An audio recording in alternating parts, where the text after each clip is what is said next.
writings, and so they're actually making a living doing this. Actually, yeah. Now it's my head that's shining.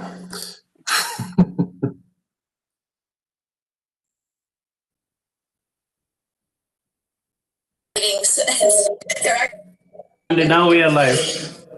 Okay. That's my head that's shining. And there's a delay. All right, so I can go.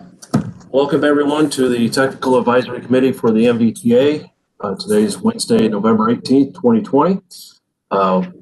Today we're going to cover the transaction vision and hopefully have some recommendations for the vision to the authority.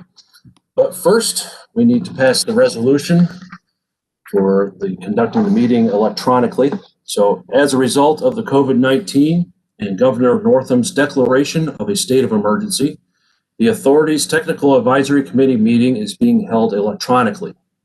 With the passage of the amendments to HB 29, the Freedom of Information Act bill, which allows regional bodies such as the authority and their committees to conduct business meetings electronically, this evening's business meeting is being held remotely.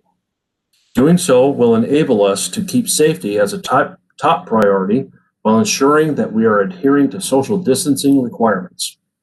Meeting by electronic means is authorized because the items on the November 18th, 2020 committee meeting agenda are statutorily required or necessary to continue operations of the authority. Do I have a motion to accept that resolution? Motion to accept. Second. I second it.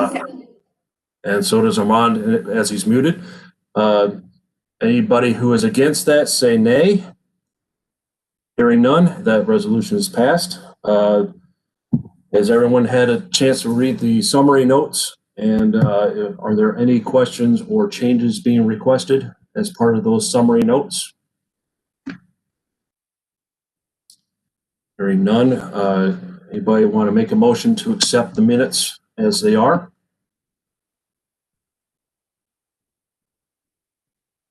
Anyone? So moved. All right, Armand, need a second? Second. Second by Frank. Anybody against accepting the minutes, say nay. None heard, therefore the minutes have been approved. So, Mr. Jasper, you are free to go with your transaction vision presentation. Thank you, Chair Boyce, members of the committee. Good evening. Let me start with an apology. The presentation that's on the screen now was only sent to you an hour before the meeting, which is not our desired standard by any means. Unfortunately, we have a transaction-related excuse. We have been spending quite a bit of time on finalising the RFP for transaction, which was posted on the morning of the authority meeting last week, and this morning we had a pre-proposal meeting with potential bidders, and that also has taken quite a bit of time. So I apologise for not getting this presentation to you sooner. Much of the information is a refresh or repeat of what you've seen before. So let me plow through it as quickly as I can. Ria, next slide, please. Thank you. I think some of this stuff is going to be really familiar territory, but I know that we do have some new members on the committee, so I don't want to make any assumptions. But just to kind of restate, the authority has two primary responsibilities: to develop and update a long-range plan, transaction. We do this every 5 years, and the current version was adopted in October of 2017. And the second primary responsibility is to prioritise and fund regional transportation projects through our 6-year programme. We do this every 2 years, and the last update was July of this year. Perhaps even more significant than the importance of these two responsibilities is the way in which they are closely interlinked. In that we cannot fund projects through our 6-year programme that are not included in the current version of the transportation plan. So although it's sometimes tempting to think about the long-range plan as being something for someone else to worry about in 2045, in reality, as soon as it is adopted, we are able to start using the current version as the first selection filter for the projects that we fund through our 6-year program. Next slide, please. Just to reinforce that linkage between the plan and the funding programs, you can see in the left column, Transaction 2040, adopted in November of 2012, and the current transaction adopted in October of 2017. And for each of those, you can see the funding programs that are associated with the project lists in those plans. And the amount of funding is pretty mind-blowing. For the Transaction 2040, we had 3 funding programs, and that resulted in a total of 690 million almost being advanced for projects. And in the 2 6-year program updates associated with the current transaction plan, we have already allocated over $1.8 billion with one more cycle or one more update to the 6-year program still to come. I would say that the first of those 6-year program totals is particularly high because we allocated 6 years of funding with that program. We'll only get to do that once. But even so, that's a total of $2.5 billion funded through 5 funding programs associated with 2 transaction iterations. The transaction that we're working on at the moment, the update that we're working on at the moment, is expected to be adopted in November of 2022. And what it is, there'll be 3 funding programs associated with that update as well. Next slide, please, Ria. Thank you. This graphic I know you've seen before just locates transaction in the planning column, a 6-year program in the programming column, and of course to the right, the funding column is what drives everything. And you can see this by the way the arrows kind of connect between planning and programming, the linkages there, as well as the processes associated with planning and programming and funding. But I wanted to spend a few moments just focusing on planning right now, just to spell out in a bit more detail what lies ahead of the committee and the staff in terms of the work that's coming. So next slide, please, Ria. Thank you. There's a few color boxes in the column, and I just want to talk about the first, the top 3 layers that you're looking at here. So for regional transportation needs, we look at needs in a number of different ways. We obviously look at the travel demand forecasts that are based on COG's cooperative forecasts. We look at travel conditions, which is a model-based analysis, and we seek public and stakeholder viewpoints as well. So there's a heavy dose of public and stakeholder engagement to get their perspective on their needs and their priorities. And then core values is going to be a part of the needs in the next update. This is one of those 2 complementary approaches we talked about previously with performance-based planning. The 2 complementary approaches to how we want to evaluate transaction. But with the core values, it's more than just evaluating the plan. It's really helping to set the needs as well. So you see core values appear under regional transportation needs, and at the very bottom you also see it under the evaluation as well, where we look to see how well we did in meeting those core values. So that I hope gives a little bit more of a kind of a context for how core values fits. Obviously, under regional transportation needs, we need to confirm the goals, objective measures, and weights. And this is a conversation we've been having with the committee over a number of meetings now. The the projects, the second layer down, primarily come from a combination of a bottom-up and a top-down approach, where the bottom-up relates to projects that are in localities, comprehensive plans, transit system plans, or other plans, let's say the statewide level. So projects that are already in plans are kind of an easy starting point for us.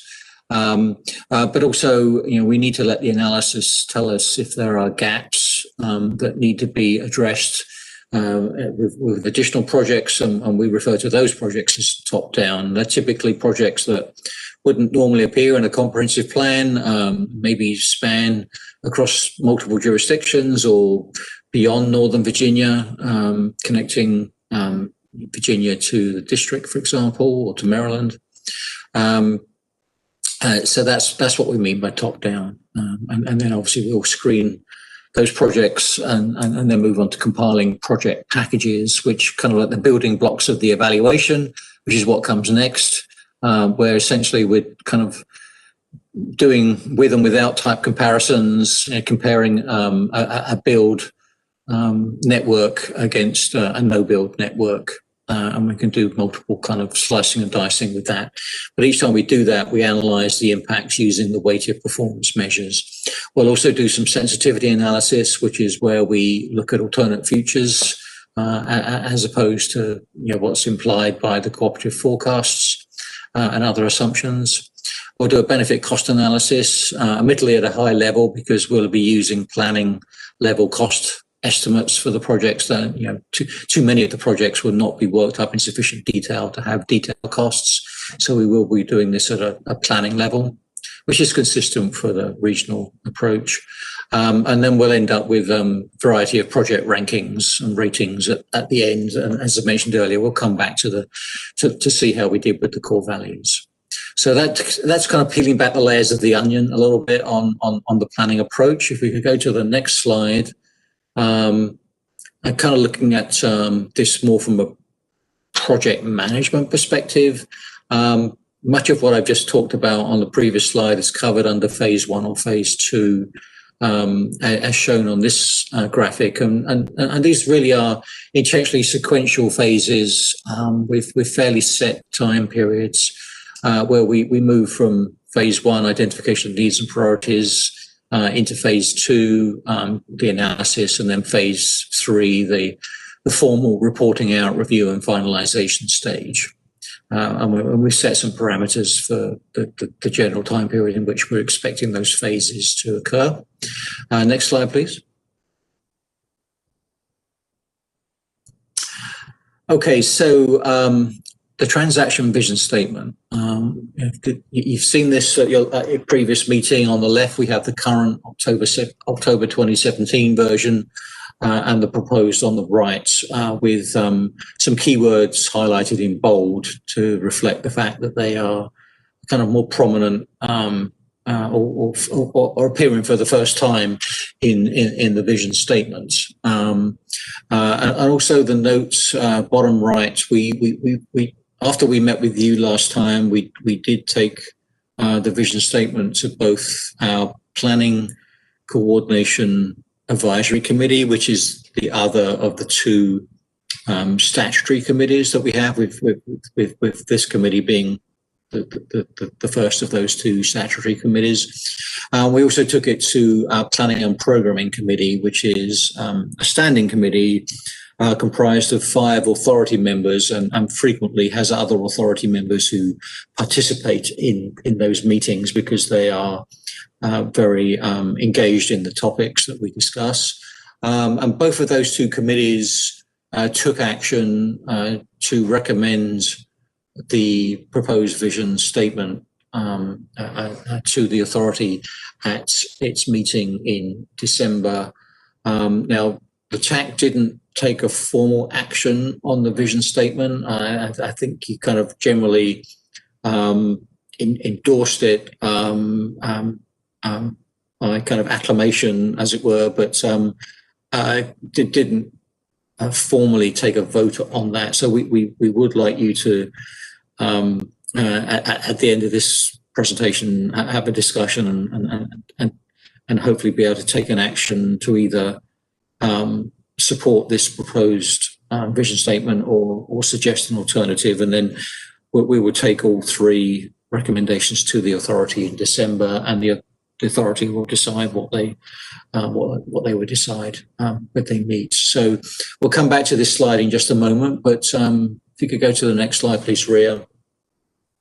I mentioned already, and we've discussed this before, the two complementary approaches. So this is like, once we've got vision, goals, etc., what do we actually do with those? How do they actually play out in the process? And I think we covered this fairly well last time, by saying that we'll use a combination of performance-based planning, which is like the traditional approach that we've used, and a core values approach. And I've kind of flushed out the details a little bit more on core values here, because I think it's a new concept for us, and I don't think I was communicating it as well as I could have done last time, and hopefully I'll do a little bit better tonight.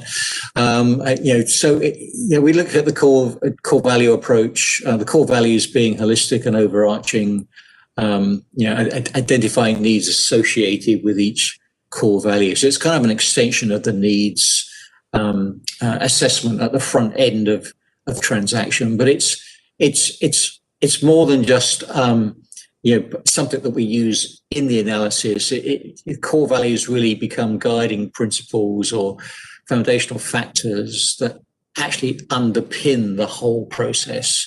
So we look at doing transaction from an equitable point of view, making sure we're addressing safety at a kind of across the board basis, and while some aspects of the core values may be qualitative, they will also be data driven. So, for example, TPB's equity emphasis areas has generated a fantastic tool that we can use to identify underserved populations, and BDOT's EPDO, equivalent property damage only index, is a way of looking at crash information and kind of normalizing that in a way that we can kind of look across the whole region to see where there are areas of concern. And as of right now, we're thinking that the candidate core values that we want to look at are safety, equity, and sustainability. We've also added resilience to the vision statement, but I believe that resilience can be fairly comfortably accommodated through the performance-based approach. But these three core values are the ones that kind of have risen to the top. So that's where we plan to focus going forwards. Next slide, please. So we've begun to do some core values research. In fact, Ria has been doing most of this research to kind of understand what the jurisdictions and agencies both in Nova and beyond Nova surrounding us, what they're doing on this topic, and it's interesting, they are doing quite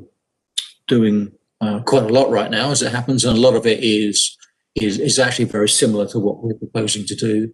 We want to understand what the Commonwealth is doing. We want to understand what COG TPB has done and continues to do, and we'll take a look at the federal side of things as well. Although our revenue streams are not federal revenues, so we're not obliged or required to adhere to federal regulations in this regard. We do want to understand, what's appropriate and where appropriate to the authorities' needs to align with those, recognizing that Virginia Code is also the piece of legislation that we absolutely must follow. But we will take a look at federal as well, and we'll have more kind of details on the research at subsequent meetings. Next slide, please. So what I want to do now is share some feedback with you from the Planning and Programming Committee, which met on November 2nd. So this was shortly after your previous meeting, and we gave them a blank piece of paper and said, what are the equity issues that you think you'd really like transaction to address, and And so these were kind of like top of head thoughts that came back to us. And I'd just like to spend a moment going through these, just to kind of give you a perspective of what that committee is thinking. So first off was, accessibility for vulnerable populations, including use of transportation technologies. And that latter part is really reflecting the fact that, there may be folks who are unbanked or, for reasons of poverty, perhaps, will not have access to transportation technologies, and does that generate equity issues? As I mentioned a little bit earlier, comment was made that the evaluation process should be equitable, not just the outcomes. So, I think our approach to public engagement will really emphasize ways in which we're reaching communities that we maybe haven't reached so well previously. We need to consider whether equity issues are consistent across the region. In fact, probably some are and some aren't. But the distinction was drawn between built out development in inner areas versus more open space in outer areas. With the former perhaps having a higher level of transit service than is afforded to folks in the outer jurisdictions and so on. So the potential equity issue there. Philosophical question, really, but important question, is equity consistent with congestion relief, keeping in mind that Virginia Code tells us what we should be focusing on and how we should be focusing on it. Pockets of poverty was an expression that was used where in these pockets there's an inherent need. There is often an inherent need for multimodal and mass transit services that may actually not be financially viable. So kind of enhancing the inequities that may be there. Next slide, please.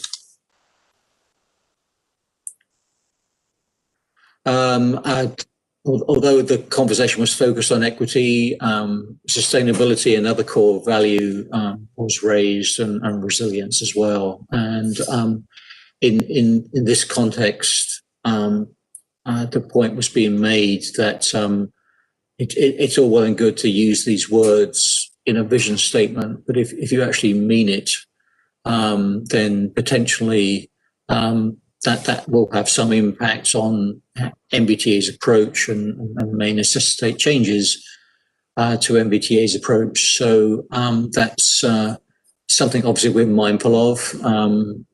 We wouldn't have suggested including it in the vision statement without at least beginning to think that through, but it does have implications in the process.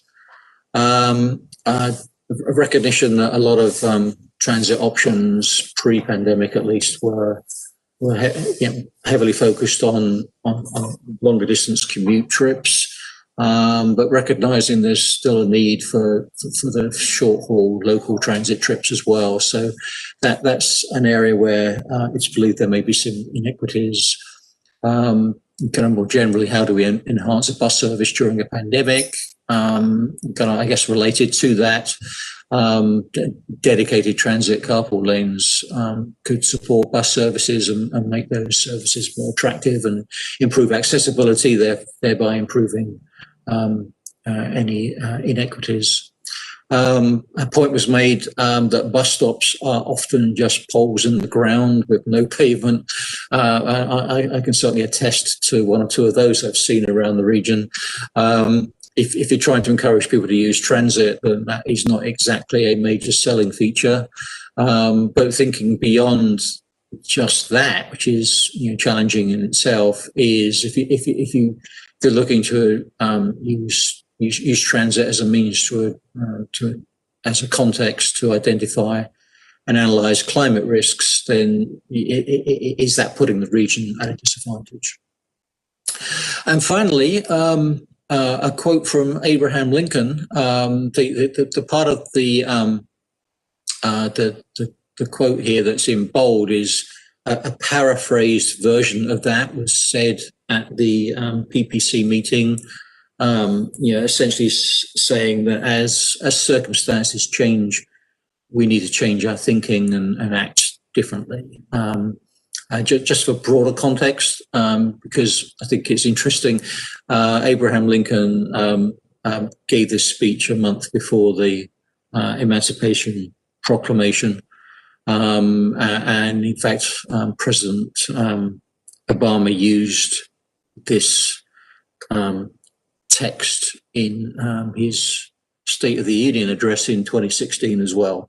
But anyway, the point there really is focusing on the bold part of that longer statement.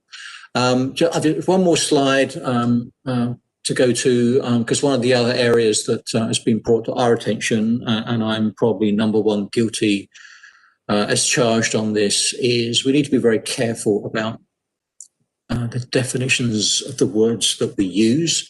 I have frequently used equality and equity interchangeably, but they do have different meanings, which this graphic is trying to highlight. So in the left image, you see 3 kids watching a game, and they're all standing on a box, the same size box.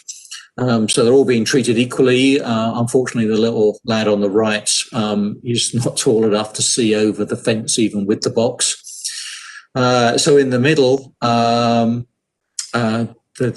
taller lad on the left has given his box to the shorter lad on the right, and now all 3 of them can see over the fence. Their heads are at the same level, and that is demonstrating that they're getting equal access to the game, and so therefore they're being treated equitably.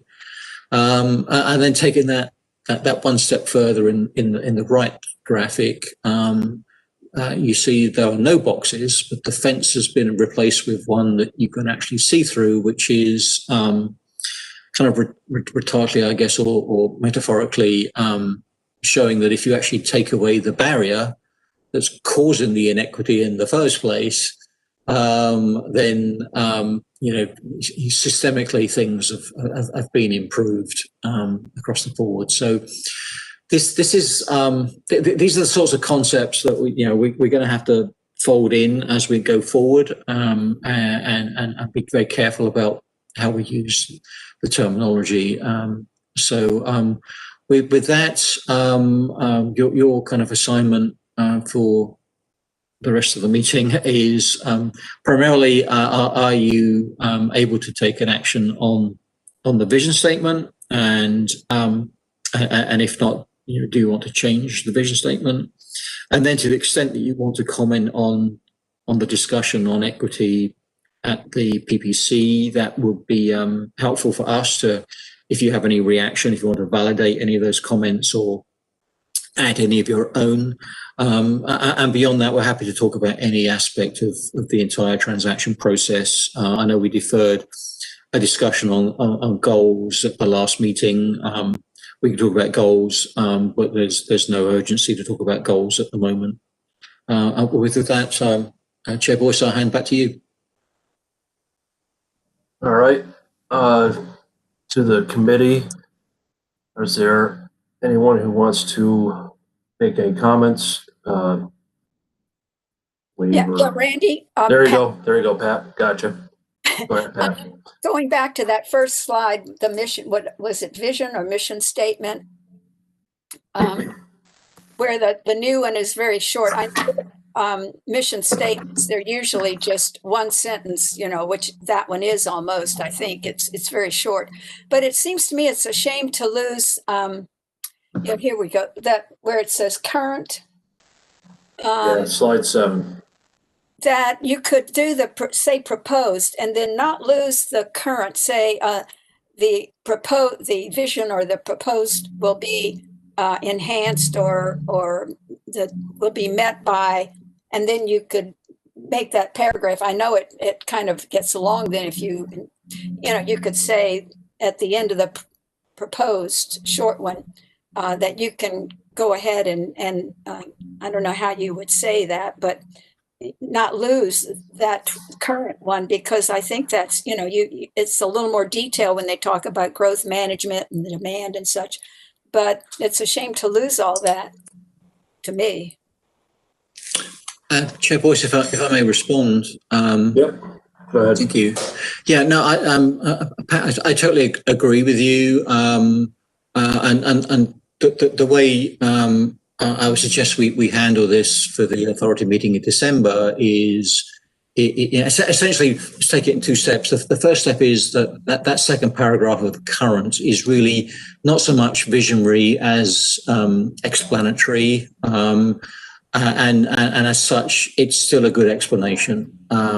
So, I mean, the second step, I think, in terms of dealing with it at the December authority meeting is that we will provide language, similar, may not be identical, that kind of explains what what we're trying to accomplish here and explains how that vision statement would kind of play out in reality. So it's more of a how-to statement than what we want, what we see, what we'd like. So it needs to come out of the vision statement, really. But as you say, it is important. There are some important thoughts in there that we do want to capture.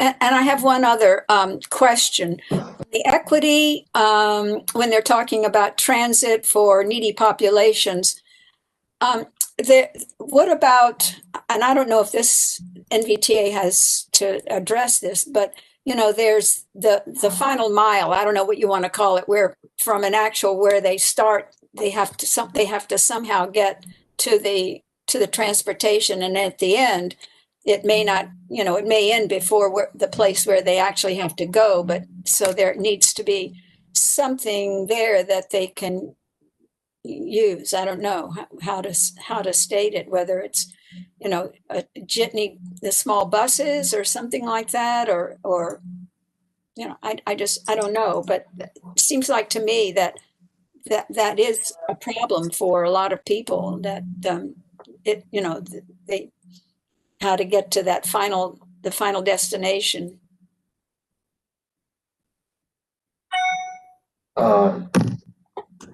Thanks, Pat. Any other comments from the committee?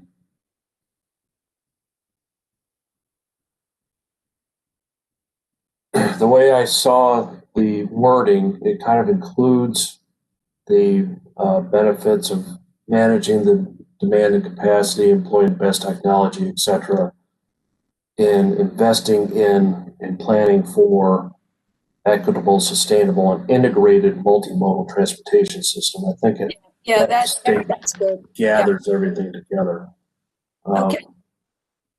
Yeah, to me, that's how that worked. Okay. Or captured those ideas. Armand or Amy or Frank, do you have anything to add? I could support the proposed vision statement as it's written easily. Okay. Same. And Yeah, I feel like it's very concise and addresses all the points. okay. I mean, at a minimum, it does have the benefit of boiling down what was somewhat lengthy statement previously. Yeah. Are we, do we want to endorse this statement? I'm not sure if we want to make a motion to accept it or approve it, but Keith, Shree, or Monica can step in and tell me what exactly they want, and we can agree to it or not. But it sounds to me that we want to approve the recommendation of the transaction vision, and I'm not sure if that's a motion or if we just generally approve of it. I believe. Do we have a suggested motion in the meeting package? It's a recommended action, so I guess that's a motion. Yeah. I mean, ideally, if the committee was able to take a vote on it, then that's that's obviously formal action and we would report it that way. Something informal will work as well. But you're an advisory committee, so if you feel comfortable in recommending that, it would. Okay, I see where you're going. Does anybody want to make comments on the planning and programming committee comments? I did kind of agree with the concepts that they stated, that we don't want to change the way MBTA's approach is in addressing sustainability and resilience. I don't think the approach is something we want to change, but it needs to incorporate the sustainability and resilience. I think we've been doing that. I think we're now just kind of saying it better in the vision. Can we concur with that in general?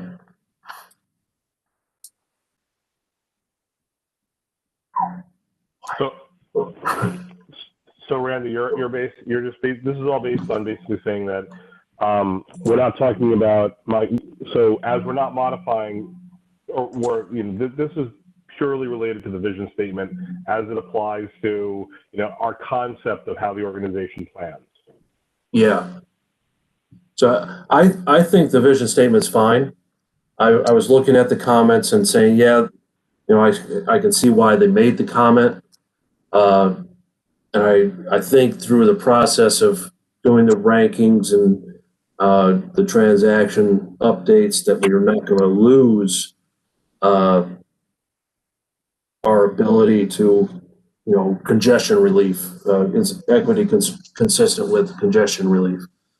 I think by the Code of Virginia, we have to address congestion relief. I don't think that's changing. So that approach is not changing. Addressing sustainability and resilience, I think we've been doing that through our processes. So I don't think this changing the vision statement is going to change that. I heard Keith state that if we wanted to, if credence to or support to the comments that the planning committee and planning program committee came up with, or we can just say this vision statement is good. I like the vision statement. I will comment on the comments from the planning committee, particularly the second slide. There seems to be a great emphasis on transit, and while that's true that equity in transit is sometimes an issue, transit is not the only mode for which equity needs to be considered. Right. Both in terms of providing service and also the impact of facilities on populations. So equity works both ways. But that's a detail that we'll get into, I think, later. Yeah. So, does somebody want to make a motion as written into the agenda to approve the recommendation of transaction vision to the authority, or do we have a modification to that? I will make the motion. Then the motion would be to approve the recommendation of the transaction vision as written. Correct. Okay. Is there a second? I Or would is there? second that. You're I'll second that. Amy? Okay.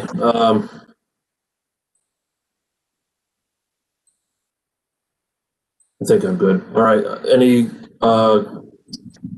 Let's put it to the vote. I guess. Any against? Say so. Hearing none. The recommendation is passed. So we recommend that vision be put to the authority. The TAC approves of it.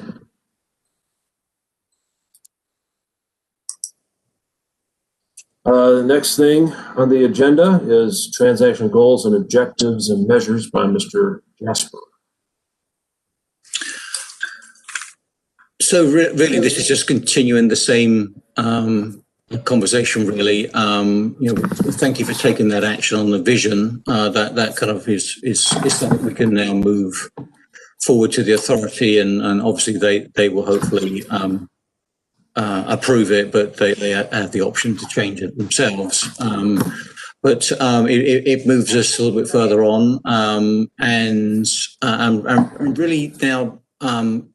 And until we get the consultant on board, I think we can continue talking about goals, objectives, and measures, and core values. But really, at this stage, there's nothing that's ultra time sensitive. So we'd be happy to take any additional feedback that you have, and then we'll kind of piece all that together at an appropriate point in time to bring back to the committee for further action. But at this stage, we're still developing our own thinking on this, and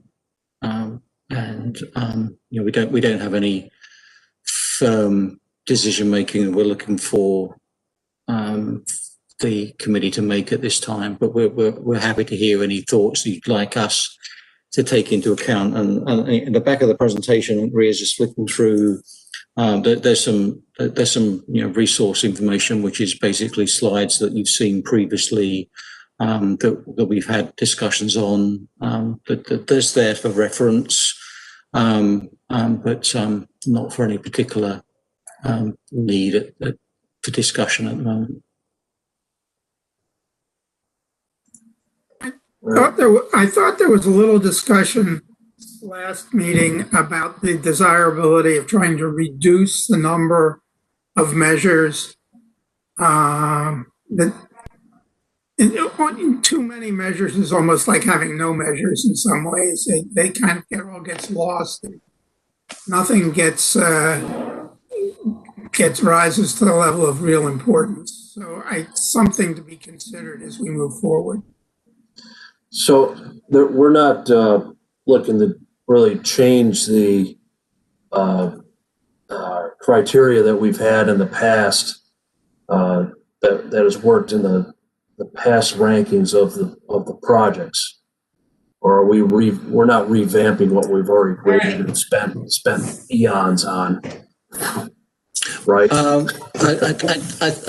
mean, I think it's fair to say that if we change the vision statement, we kind of have to take a fresh look. But I think we would have taken a fresh look at all that anyway. I won't predict whether things will stay the same or change, but I think some things will definitely need to be enhanced. Because we've never explicitly had an equity component to this before, although we have had accessibility measures. But I think for now, we consider that to be... The work you're looking for may be refining them. I think refining is certainly fair, and really where it really will become a challenge, as Frank mentioned, what was in reducing the number of measures. There's going to be some real hard trade-offs to reduce the number of measures, and how we do that, will depend upon many factors. Quite a few of which we don't actually have in our possession at the moment. But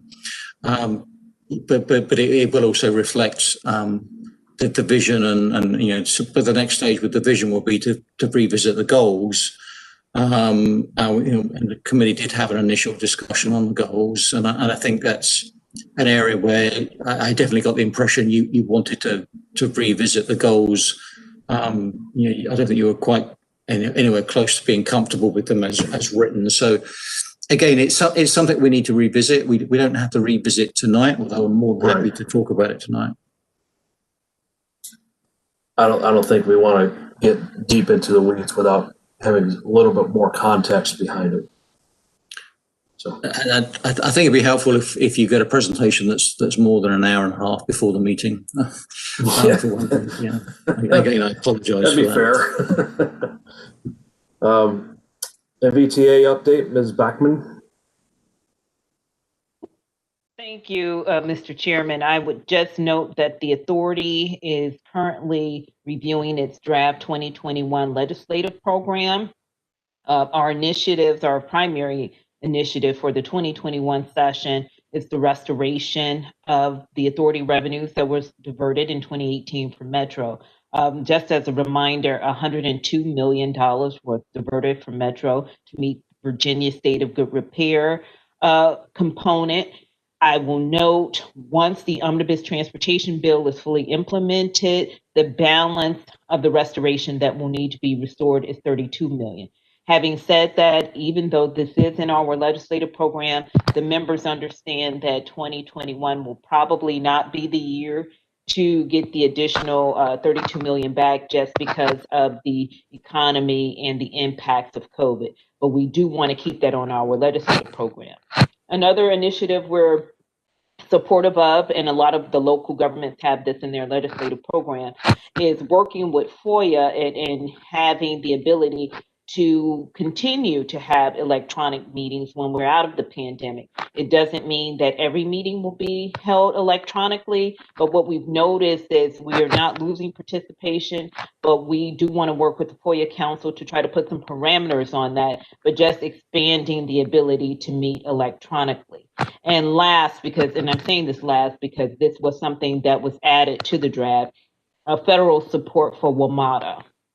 That is something that's critical. I don't know how much you have read or heard, but WMATA and the other transit agencies, to be honest, VRE, PRTC, they are severely impacted, and their ridership has been severely impacted due to COVID. I know some of the local bus systems are actually seeing more ridership, and even WMATA bus ridership has picked up, but rail ridership has really tanked. So we are supportive of federal funds for WMATA.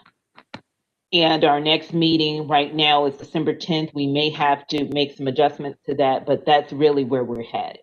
Mr. Chairman, that's all I have, and I would like to wish everyone a happy Thanksgiving and say, please be safe. Thank you. Thank you, Monica.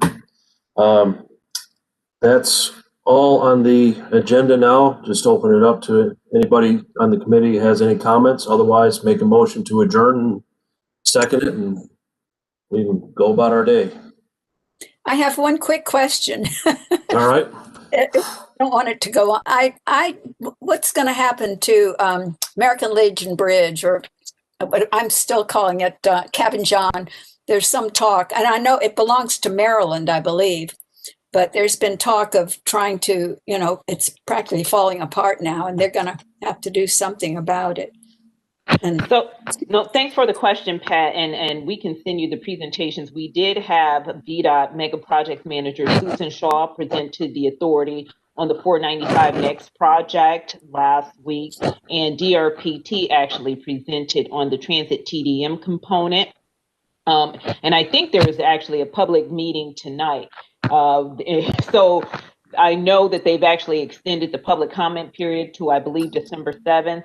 To answer your question, I don't know what's going to happen per se. I think the roadway element is a lot further along than some of the transit component of it. They are in their public comment period. So we will send you the presentations, and I can touch base with you offline. okay. Well, meanwhile, if it gets bad, I guess a lot of people by White's Ferry. I understand. Okay, that's it. Thank you. With my professional hat on, I'm also involved in that project. So outside of this meeting, you can contact me and I'll let you know what I can let you know about. Okay. Any other questions or a motion to adjourn? So moved. And seconded by Armand. I think we're all in favor, so good night, everybody. And thank you, and have a happy Thanksgiving, and be safe. Good night.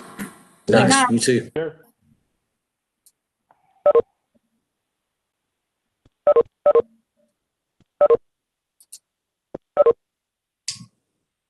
Thanks, guys.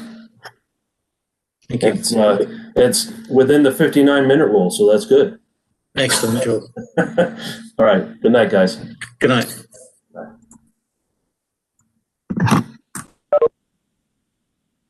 Are we still live or not?